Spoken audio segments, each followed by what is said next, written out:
What's tea, you guys? So it's been a little minute since we've returned and made a video here. So I thought this would be pretty cool to improv and do a video on love magic, the different types of love magic. Love, love, right? Like all of us want it. Everybody seems to be after it. Why the shit is so hard to damn find? That we gotta sometimes resort to love magic and dominating and shit and bringing lovers back and fucking lovers up, right? So let's talk about that. So there are definitely different variations of love magic with different variations of results. Some of the most, I'll say this from my experience, okay? And that's the only place I can talk from as a witch, as a practitioner, as a sorceress, okay? The most powerful form of love magic is the love magic that you cast on yourself, okay? Because it has the least amount of resistance in bringing to you what you desire. So let's talk about that. So for example, you're trying to dominate and control someone, or you're trying to reconcile a relationship, your relationship, bring your partner back, make your partner fall back in love with you, make your partner stop cheating, all this shit, right? That a lot of these candles and these botanicas and online witch shops, they sell, and they having little packages with crystals and bath and shit. I'm not saying that it doesn't work, but it's the most complex and it takes the longest to actually see results, start feeling results, start seeing shit pay off. And then the amount of effort and energy and constant pushing that you have to put in, it's like, okay, let's bring it on back to us, right? So the most powerful form of love magic is the magic that you cast on yourself. It has the least amount of resistance. Not saying now, the magic that you cast on yourself, not saying that it'll only work for you. The purpose of the spell to glamour, to enhance, to raise your vibrational magnetism, and bring and draw people to you, draw lovers to you, give you success, open doors to align you to that special partner. You're not trying to manipulate someone else. You're asking the universe, or you're casting to align the probability of that partner meeting you, or you running into a predicament where you meet multiple partners. And when I say partners, I just mean like people that are attracted. I use that term kind of loosely, and I shouldn't, but people that are attracted to you, people that are your ideal type, they're your type, and vice versa.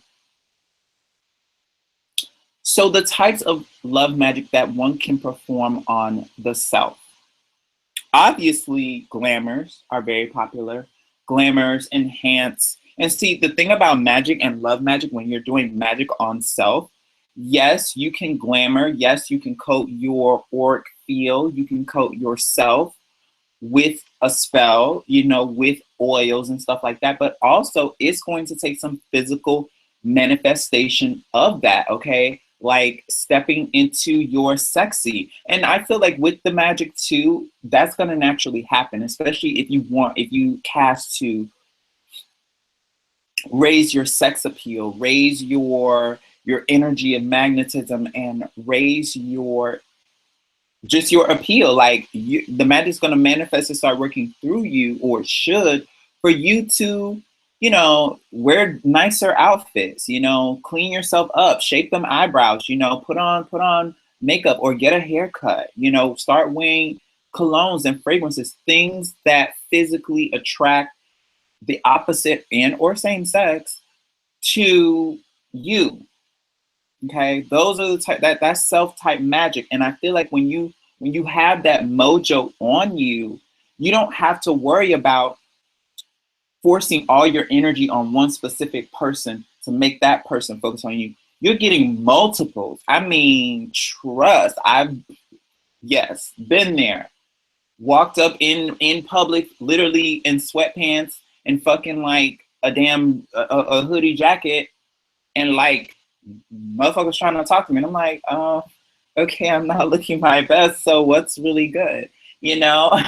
But also still knowing that when I go out, if I'm stepping out or whatever, and I'm going to something more public or like an event or a club or a hangout, then yeah, like I'm gonna spruce myself up. But still, it's that sort of spirit that is on you, that sort of energy that is on you that yields the greatest results because people just can't help like that. The magic is on you. So when you step into an environment, it's like these invisible lashing tentacles. And when I say tentacles, it's like these invisible just radiance, this glow, this light, and it energetically compels people to be drawn to you.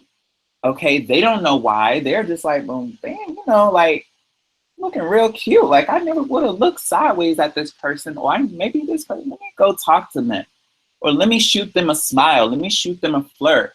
And literally, you're just like they're like kind of gagging. You're kind of like, oh, like me, kind of that scenario. So definitely, I feel like the most powerful form, the most successful form of love magic is when you place the magic on yourself to attract your ideal type or to attract people. Now, the con of that is sometimes you get the good and sometimes you get the bad. I mean, you are gonna sometimes attract lower vibrational people, creeps, motherfuckers who ain't got their shit together, you know, just players, all type of shit. It comes with the good and the bad, and you are kind of just doing a hit or miss, you know, you're aiming hit or miss.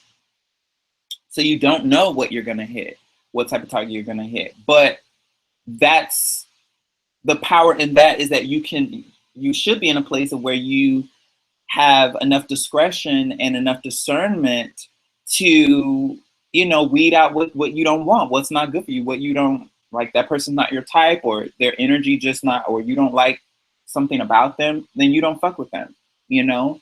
But so let's talk about the techniques a little bit. So baths, you know, baths, lotions, butters, infused with different type of oils, organic oils from different flowers.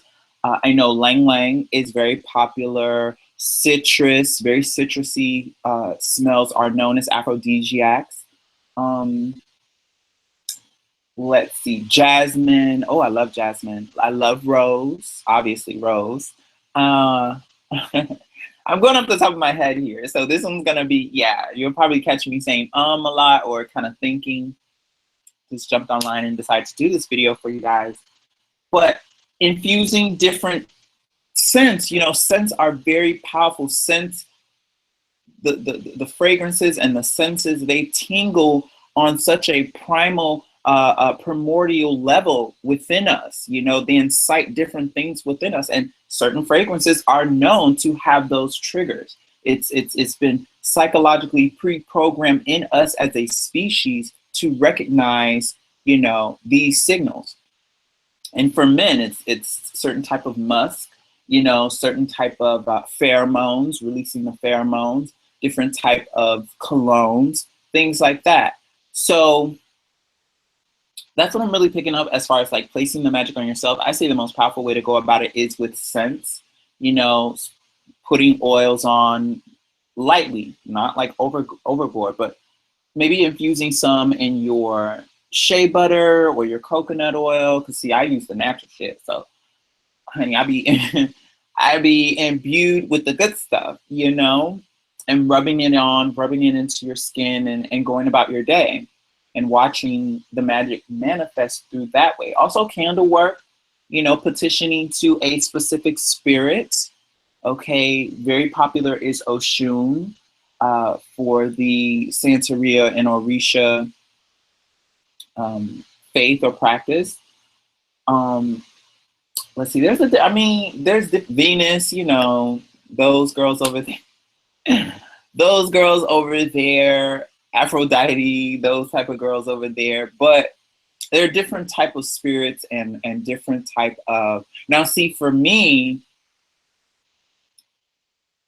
I would probably work with like Oshun or like that love energy, maybe even focusing on the planet Venus itself. But see, sometimes when I like want to go hardcore, I work with goetic spirits. I'm not saying they're the best. They're obviously just they're left to your discretion. But they tend to, yeah, make the shit kind of like hardcore. So it's the type of magic that it'll sneak up on you and you'll kind of forget that you've done the magic or you asked the spirit for this. Because see, sometimes we can do spells and we're like eagerly waiting for the results to pop up, like, oh, okay, like I'm here now, so when is he gonna come?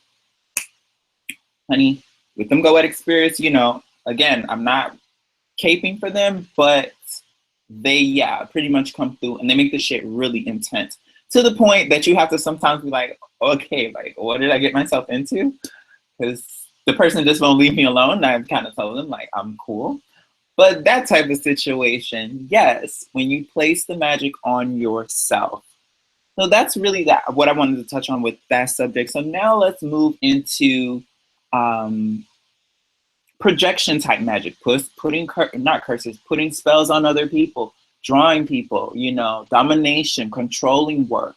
And then I'll talk about reconciliation in another, like, that's another subject. But let's talk about like projection type of magic on someone that you like or you love. Now, one easy way to fail, okay, how to just fail miserably at love magic, and I'm sure if you've heard this before, is casting a love spell on someone that does not love you, like doesn't really even know you, possibly isn't attracted to you, and you're trying to compel them. Now, I'm not saying that because it's a very thin line with that also, because yeah, like you and that person may not be in love, but they might have a little bit of attraction for you, and you can work with that. You can build upon that, but it's still gonna take a lot of time.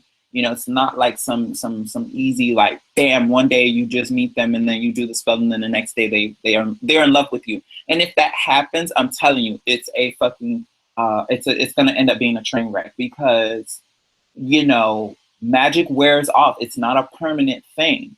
It's like the spell starts to wear off. The person is like, like, damn, I was feeling really strongly about this person. And it was kind of irrational. Like, I don't really even know this person. Or I don't really even, like, what was that? And then rationale starts to kick in, because free will is predominant over any type of influence. It doesn't matter. So yeah, you want to fail, cast a love spell on somebody that isn't really checking for you. Just straight up. Like, you're going to be wasting your time, wasting your money, and wasting your energy. And guess what? Those type of spells backfire, and pretty much the caster is left feeling the obsession, the longing, the wanting, because it's already there within you. It's already there within you that you like this person. So when you do that on them, it's like, it's a two-way street. Magic is always a two-way street. You may not get the full end of the stick or the backlash, but you're going to get something. So usually what happens in those type, case scenarios is you start fiending for the person even more. You start acting irrationally. Maybe you calling the person, texting too much. You reading in between the line of every little thing that they say or respond back to you. You wonder why they're not texting you back fast enough. I mean, I have been there. So I'm telling you, like, it's not really a good idea. It's not really a good idea. Now, let's talk about the more powerful form of that, like controlling, because it is possible. I said it's not a good idea. I didn't say it's impossible. But domination and controlling work, they take a lot of investment, and they take a lot of discipline. They take a lot of willpower. They take a lot of you fighting your own magic, because again, I say magic is a two-way street. That type of magic is definitely a two-way street. So when you cast to dominate someone or control someone or compel someone and make that person love you or obsess about you and do all those things, it's going to work. I'm telling you, it'll work. It will work. That person will, you may not see it right away. That person might not just be, at your door like, oh my God, this and that, because that person still has their personality and their form of discipline. But I'll give you an example. I'll give you an example about early domination work. So I was really, when I was a little younger, I was really into borderline obsessive about this guy. Okay. And based on where we both work, I would like see him all the time. Like I would see him every day. Oh, not every day, almost every day. We kind of would like, we weren't in the same department, but we would pass by each other every so often. And, you know, at that point, I'm trans. So I'll say that at that point, I wasn't as passable as I was now. So, it's under it's understandable that girl, like not everybody's gonna be into my cup of tea, and that's fine. But I really liked him. He was initially friendly to me. He was a bit of a flirt. He just was the kind of person that, now looking back on it, he was the type of person that it doesn't matter where he got his energy from, honey. He just, girl, if you was checking for him, he was gonna play on that and entertain you, and then you would catch him like, 5 minutes later, cooped up with somebody else, and you're like, well, damn. And yeah, I was like I really wanted him to give me the fucking time of day.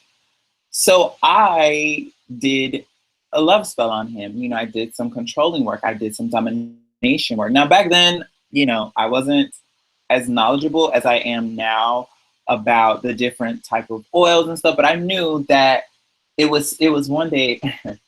And so you got to be a slick ass bitch when you're doing this type of shit. Okay, you got to be a ninja up in this bitch.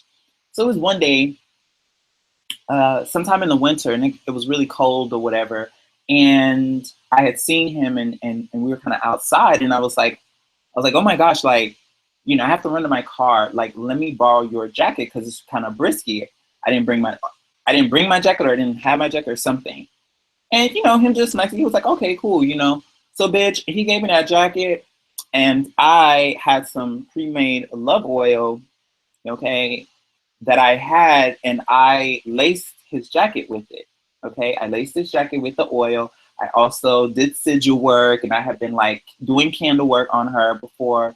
I didn't have a picture or any object of his, so that's probably also why the magic wasn't as compelling. But some things did happen, and I'll talk about that even further, about the things you can use and possibly need to make your domination and controlling work stronger. Because yes, you're going to need the essence of that person. You are going to need something, either a picture, you hear a lot of times nail clippings, hair, things like that.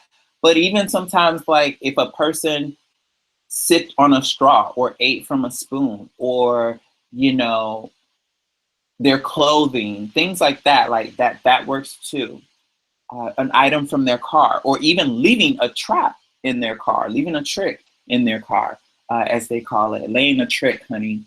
So I laced his jacket, gave it back to him, and I remember that day he was like, he kind of was like he knew something was up. He was like, what did you do to my jacket? Or I don't think he said that, but you could kind of tell in his face, like he was like, what did you do to my jacket? So over the next couple of times that I saw him, he was like uber friendly, uber, like even more so friendly. Never though crossing that platonic line. Just every little like flirty here and there, but never anything that gave me the depth that I wanted, that I really wanted. I wanted him to, bitch, ask my ass out on a fucking date. Like, let's hang out outside of work. Like, let me see you beyond just the clock, So I remember one time, and mind you, I said in the spell, like, I wanted him to love me. I wanted him to be in love with me, obsessed with me, these type of things. And we have this little spill out area where both of our buildings sort of meet, because like I said, we didn't work in the same department. And he came outside and I was outside. And as he was talking to someone, he was just like looking over out of the corner of his eye at me, just kind of like eyeing me, and then going back to the person, and then kind of eyeing me and going back to the person. And I was kind of, I don't know, maybe I was talking to someone, playing with my phone. I don't remember. But I remember like catching his gaze a few times. And then one time when he looked at me, he like blew a kiss, like, you know, blew a little kiss. And I'm like, I kind of like smugged at him, gave him like a sneer, like whatever. And then he mouthed the words. He was like, I love you, you know, like, I love you. And I was like, what? Like, really? You know what I'm saying? So, of course, me trying to play it cool, not about to fall the fuck out and faint like I was so naively and emotionally naive and immature at that time. I was just like beaming inside, like, oh my gosh, he's giving me the time of day. Like, this shit is kind of working. Um, but then I noticed something that after he mouthed that to me, his face went back to focusing on his whoever he was talking to. But then it kind of like his gaze kind of drifted off and he looked confused. He was like, and I remember him saying like, I love you. Like the way he said it, it was like, why did I say that? Like, that's not me. And he looked very confused. I'll never forget that. He looked so confused when he said it the second time because he was just like, I can notice even within himself that he was like, where did this come from? Like, I love you? Like, why would I say that to this person? That person's a stranger to me. I'm looking back on it now and rationalizing all of it. But at the time, I was just like, oh, like, wow. So after that, bitch, I was skyrocketing. I was like, oh my gosh, like, it's working. The spell is working. Like, it's going to happen. I'm going to see him. We're going to do something. We're going to go out, whatever. But what ended up happening is it couldn't breach a certain threshold that I wanted at that time. You know, I wanted more than just seeing him at work where we both mutually, well, the environment in which we mutually worked. I wanted him to possibly say, hey, like, let's kick it after work. Like, let's go for a drink. Let's go grab some food. You know, I remember doing lunchtime during that time or when we would go out on break. Sometimes people would have their little cliques and they'd all carpool and go to grab food. And I did that with him once early on before I even did the self spell. But he would like, it got to a point that he would just kind of like have his little crew and they would go grab lunch and he would drive and then they would come back and I wouldn't see him.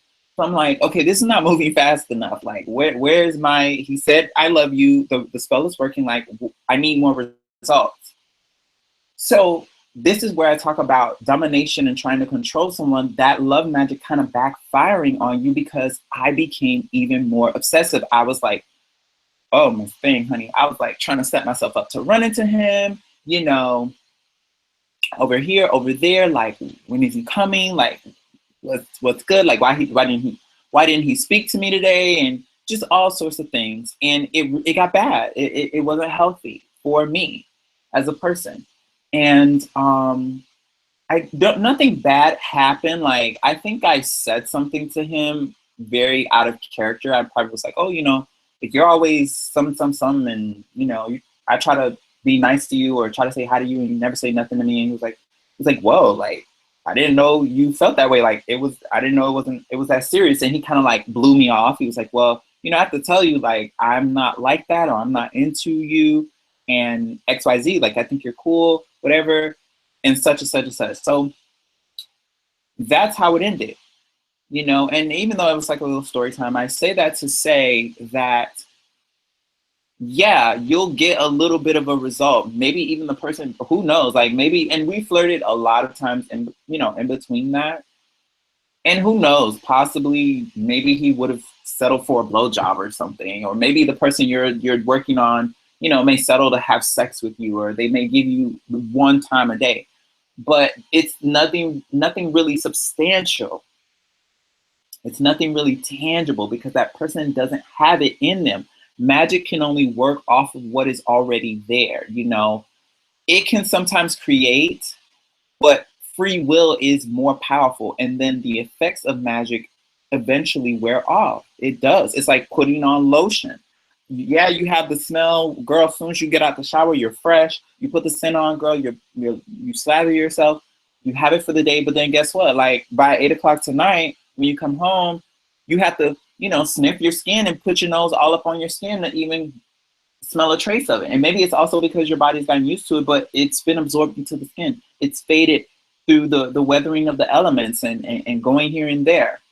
So it's the same thing with magic, okay? So that was just my little story time, but we're gonna move on.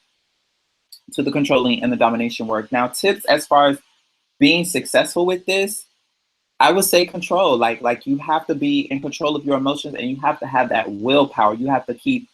I'm talking about like one spell is not going to be enough, and I think that's where I flopped because I did it only one time, expecting it just to manifest into this whole thing, and it didn't. So you have to put in that work. You have to pound, pound, pound, pound every fucking week, other week. Just pounding on that person, putting in, and I mean that's energetically taxing. Okay, that's taxing. I've done that before, and it's very taxing. I can tell you that much, and it costs too, especially if you're using different type of herbs and you're buying potions and oils and baths and things like that. That shit is taxing. So I would suggest to really weigh out if this person who you possibly know or don't know is worth it. Now, if this is an ex-lover, then your stakes are a lot. You're probably going to have a lot better success because that person used to, or possibly at one point or another, loved you. But again, if time has drifted you guys apart for such a long time that you guys have been apart, then it's the same thing. That feeling weathers away. It becomes nothing. Not completely zero, but it's not as strong, and it takes a lot more work to work upon. So you definitely have to work quick with ex-lovers. You kind of have to get in and kind of get their shit quick, get them quick while the emotion is still there, and compel their asses. So now I'm going to talk about reconciliation work. I've done that as well, and it ties in with the it ties in, but it's also very different than domination and controlling, because with domination and controlling, like you're imposing your will upon this other person to be with you, come back to you, dump this other person that they're seeing now, cut those relationships off, drag their asses back home. You're literally like forcing an iron fist on this person, and it may work, but a person will fight. Like, it's just in our natural instinctual disposition to resist if it's not authentically ours or us or there. So the difference between that and with reconciliation work is that a lot of times you're more asking for peace. You're asking for peace in the space between the tension, the fighting, the arguing, the breakups that you guys have had. Like, you're asking for that energy to be mitigated, and there to reach a common ground between you guys, that things can work out. The funny thing about it, though, with reconciliation is, yes, while it does work, it does also need both parties to have emotional stability, like just be at a place within themselves that they're emotionally grounded. Their shadows, their cons, their flaws are not so magnetized, because trust, honey, if you're dealing with like a fucking dirtbag narcissist, you're dealing with, a sociopath, you're dealing with someone who just is very carnal by design, and just they don't have a good nature, a good spirit, then you're only asking for trouble. Like, you're gonna ask for reconciliation, they're gonna come back, and then they're gonna do the same shit that had you guys fighting or broke you guys up to start with. So with reconciliation, yes, while it does ease the tension, it does create and alleviate the separation, the distance. For it to really work out and be successful, both parties have to be of the right heart and a sound mind. If not, then you're just asking for trouble. And I've been there too. Asking for trouble, honey, asking for trouble, reconciliating to have trouble come back into my life. So with love magic, it's a rose field with many thorns. Field with many, many thorns. And you have to be mindful that you're doing it for the right reasons, that when you start your working, that you're in the right state of mind, and that you can discipline yourself Also, when you're doing love work on someone, you have to control yourself that you are not, you have to let the love magic run its course and take its place. Like you can't be the one after you do the spell, you know, blowing your partner up or blowing your ex up or blowing the guy up like, hey, you know, trying to see if they're going to give you a different vibe or different response than what they usually do. No, you have to sit back and you have to play it cool on them. Sit back and play it cool. Don't push it, and just kind of let the magic unfold. So definitely having discipline, having patience, being okay in your own mind, your own space, loving yourself. Oh my God, that's huge. You have to love yourself. You can even begin this type of working, because if you're working out of desperation, I'm telling you, it's going to backfire. It's going to backfire because that shit is going to only enhance your desperation for that person. That person is mediocre in where they are and how they feel. You know, they're kind of either or. It can work either or for them. And they can be drawn to you successfully, but you won't be able to come to yourself if you're acting out of desperation or fear of loss or fear of abandonment. You know, those sort of traumas, they over trump the working. They over trump our emotions. They over trump our senses, our rationale. So it's important, yeah, like get into while you're working on them, shit. I would say, and I've done this, if I try to do a love spell to bring somebody back, and if you watch my my Entrankle Spirit Working video,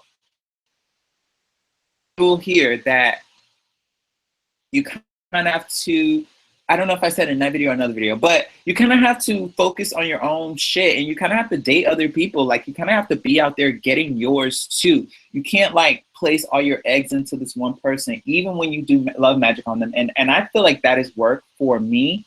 Like if I'm gonna do a love spell on someone to kind of make them better align with me, drawn to me, I like them, and things are going smooth, like we like each other mutually, and I'm just doing that to enhance, I'm also going to be talking to other people.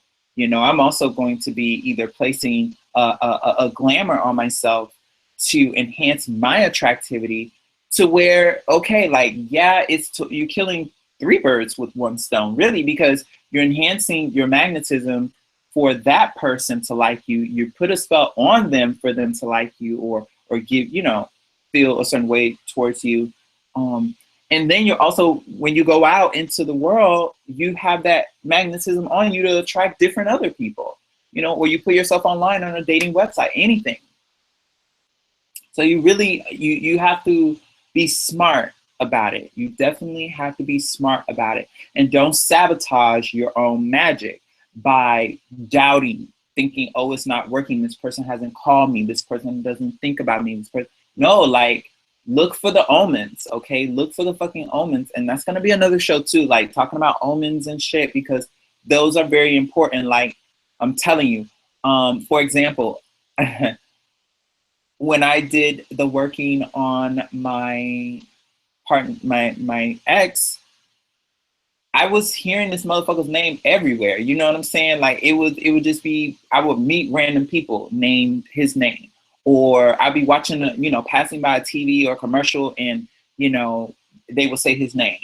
You know, and it's a common name, but it's not that common, if you get what I mean. It's just like I see you. And then also another omen that I got is that I I deleted pictures that we had in our phone. Like I deleted all of them. So we had broken up, but then I was like, okay, like, bitch, bring your ass back over here kind of thing. And I deleted all these pictures of us out of my phone, so I didn't have any. And I made sure to double delete them on the iPhone, you know, double delete that ass so I wouldn't see anything. And I was playing around. Now mind you, I had just got this new photo app, you know, where it kind of, you know, it lets you edit and put filters and stuff like that. I had got this app after the fact, like sometime after the fact, I had deleted all these pictures. So they were cleared from my system. To my knowledge, they were cleared from my system. They were not in the delete folder or anything. So I go into the app, right? And I open up the folder. I don't know if it was a favorites or something else. I think it was favorites because I thought it was pretty funny too that it was in that file. But yeah, like it was it had our picture in there in the app. Like the app had magically connected back to the picture that had already been deleted from my phone or was supposed to be deleted from my phone. And I'm telling you guys, it was because, you know, I made sure that I didn't want to see that shit no more. So I deleted it from my folder and then deleted it once again from the deleted stuff folder. So to see it in the app, and what was funny is when I tried to click on the picture to blow it up, make it bigger, it would not open up. And after I did it a couple of times, even the system itself crashed and froze, you know, or the app, I'm sorry, it crashed. So I couldn't even open the folder like to zoom it up or look at it bigger, but it was there. You know what I'm saying? I was like, look at this shit, you know, and it was an omen. That was an omen telling me that the spell is working, that he's over here thinking about me, missing me, because it was like a lovey-dovey picture. It was like us kind of hugged up and shit. But anyway, I'm not trying to digress by going in about my business. I'm just telling you about the omens so you guys can be on the kind of entrusting in that every little sign is a sign. Trust. Like you see that person's car, a car that you start seeing the car all the time, and it's not them. Omen. You know, you walking somewhere and their name pops up. Omen. You know, you run into that person randomly. Omen. You know what I'm saying? And I'm not talking about you knowing that they're gonna be at the grocery store at this time, so you go over there. No, I'm talking about like you just randomly going to the mall or something one day, or you just out at a restaurant and that person's there, or they pass by, or even getting like texts, calls from that person. Those are omens. So I'm gonna wrap this show up. If you're just tuning in, welcome. But yeah, it's pretty much over. So you're gonna have to watch it back. You're gonna have to watch it back. But thank you guys for tuning in. Let me know what you think about these suggestions with the different types of love magic and tips on what to do, kind of not what to do. Should I elaborate further? I can make another video part 2. And I'll see you guys later.